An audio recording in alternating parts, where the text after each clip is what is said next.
ఆరు గ్యారెంటీలను వెంటనే కాంగ్రెస్ ప్రభుత్వం ఇచ్చినటువంటి 6 గ్యారెంటీలను వెంటనే 6 గ్యారెంటీలను వెంటనే వర్ధిల్లాలి సిపిఎంఎల్ డెమోక్రసీ, వర్ధిల్లాలి సిపిఎంఎల్ డెమోక్రసీ.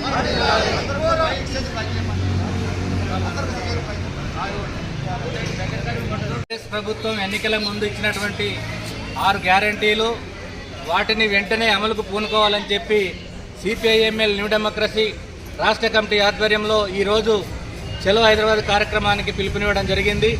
ఈ యొక్క పిలుపులో మరి కార్మికులు, ప్రజలు అధిక సంఖ్యలో పాల్గొని దాన్ని విజయవంతం చేయాల్సిందిగా విజ్ఞప్తి చేస్తూ ఉన్నాం. ఇవాళ రేవంత్ రెడ్డి ప్రభుత్వం మరి అధికారంలోకి వచ్చి ఒక ఉచిత బస్సు తప్ప మిగతా ఇవి కూడా అమలు చేయలేనటువంటి దుస్థితి ఉన్నది. ఇవాళ రైతు బంధు రాలేదు, డబుల్ బెడ్రూమ్ ఇవ్వలేదు, మరి వృద్ధులకు పింఛన్లు ఇవ్వలేదు, అలాగే మహిళలకు 2500 ఇస్తానని చెప్పి అవి కూడా ఇవ్వలేదు, అలాగే వంట గ్యాస్ 500కే అన్నాడు, అది కూడా ఇవ్వలేదు.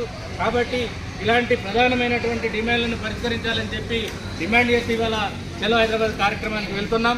ఇప్పటికైనా రేవంత్ రెడ్డి ప్రభుత్వం ఈ యొక్క 6 గ్యారంటీలను వెంటనే పూర్తి స్థాయిలో అమలు చేయడానికి పూనుకోవాలని చెప్పి ఈ సందర్భంగా సిపిఐఎంఎల్ న్యూ డెమోక్రసీ డిమాండ్ చేస్తూ ఉంది.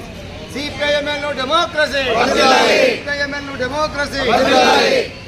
రైట్.